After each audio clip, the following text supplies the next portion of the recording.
Hi, this is Sherry Veronica. McDonald Nicholls, he died in January of 2023.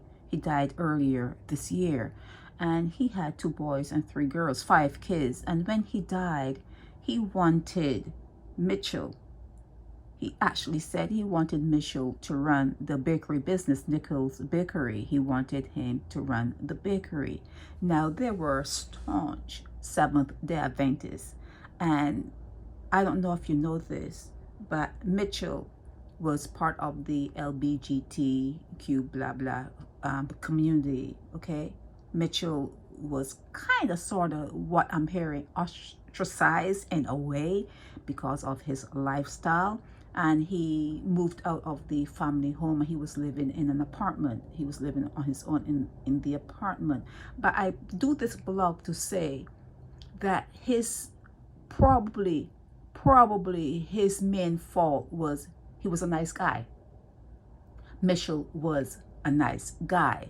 And sometimes when you have a business, not sometimes, all the time, if you are running a business, you're going to have a little separation. You're going to have your employees see you as a boss and the person in charge, and they're going to have to see you in that capacity and not cross any lines, because you don't want to blur the lines between employee and you're so friendly and whatever. It seems as though Mitchell blurred those lines because he hired people in Baby's Lane. He hired guys on the block. He will hire them and make sure that they, even if they're part-time, they have some money for Christmas. He was a nice guy. He was a nice person. So for Christmas, Nicholls Bakery would have pulled in a whole lot of money. They made money. So he would have probably had a whole lot of cash on him. And when he was buying and treating them, it's the holidays, throwing cash here and there. And I'm told that he gave the guys some money. It's not part of their salary, a little extra on the side. This is what I'm hearing. They would have seen all of that cash. And you have to recognize that there's a new kind of sort of people in the world now that they'll kill you over your money. People will kill you just for your money, not saying stick you up and just leave you, because they can't stick him up and just leave him because they know him. He's the boss. He hired them. They worked for him. So you just cannot steal from the boss and expect that it's not going to go anywhere. You end up in Hotel St. Philip. But I think Mitchell blurred the lines between boss and being too friendly. I think those lines were blurred. And I want to say as part of this blog that if you have a business, if you're running a business, your employees need to see you as the boss. Your employees have to see you as the boss.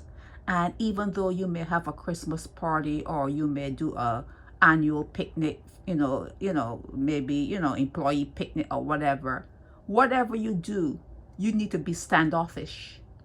You hear me? You have to have an air about you that even though you may smile with your employees and you're nice, they can say, well, my boss is fair. You're not too nicey. Don't let your guard down. Do not let your guard down. They must see you as holding that status as the boss. You're the boss. Stop blurring lines. Okay? He was killed and he was thrown in a well.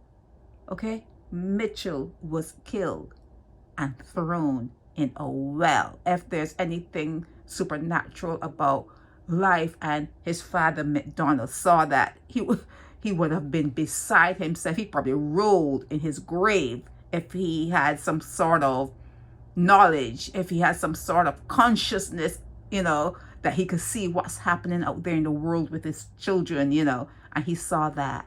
He would have rolled in his grave. Okay? You have to assert yourself in a situation, in a position above. You're not better than, but you're just, it's just your role, it's just your title, and it must be above the employees. Okay, this is Sherry Veronica.